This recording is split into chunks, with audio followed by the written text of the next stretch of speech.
निसर्गदत्त महाराज की एक अत्यंत महत्वपूर्ण शिक्षा है, तुम पहले से ही पूर्ण हो, कुछ पाने की आवश्यकता नहीं है। यह शिक्षा हमें बताती है कि जीवन में हमारी असली कमी बाहर की चीजों में नहीं, बल्कि हमारे भीतर की पहचान में है।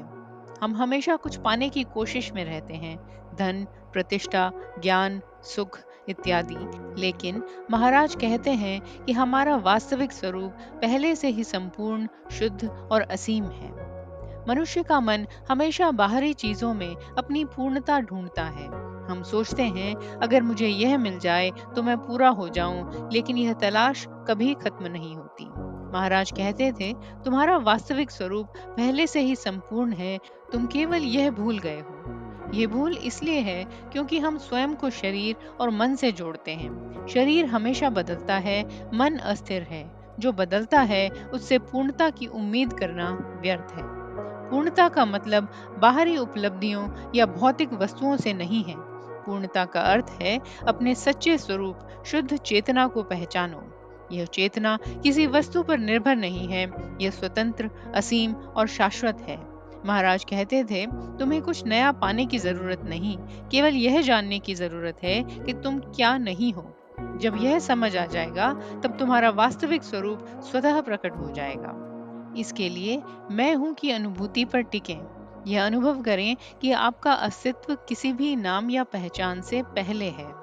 अपने विचारों और इच्छाओं को देखें, उनसे जुड़े नहीं।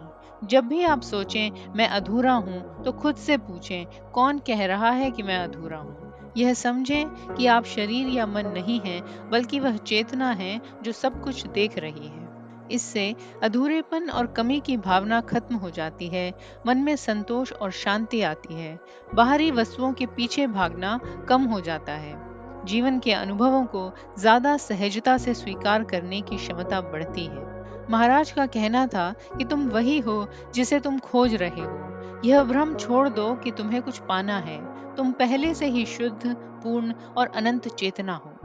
निसर्गदत्त महाराज की यह शिक्षा हमें याद दिलाती है कि आत्मज्ञान कोई बाहरी चीज नहीं है जिसे हम कहीं जाकर पाएं। यह हमारे भीतर ही है। जब हम स्वयं को पहचान लेते हैं, तब हमें पता चलता है कि हम हमेशा से ही पूर्ण और मुक्त थे। आप देख रहे हैं सुनो और सुनते ही रहो। हमारा चैनल पुरातन ग्रंथों को सरल भाषा में आप तक पहुंचाने का एक प्रयास है। कृपया चैनल को सब्सक्राइब कीजिए और हमारे साथ जुड़िए। हम हिंदू धर्म ग्रंथों, साहित्य और इतिहास में से प्रेरणादायक कथाएं आपके लिए लाते रहते हैं।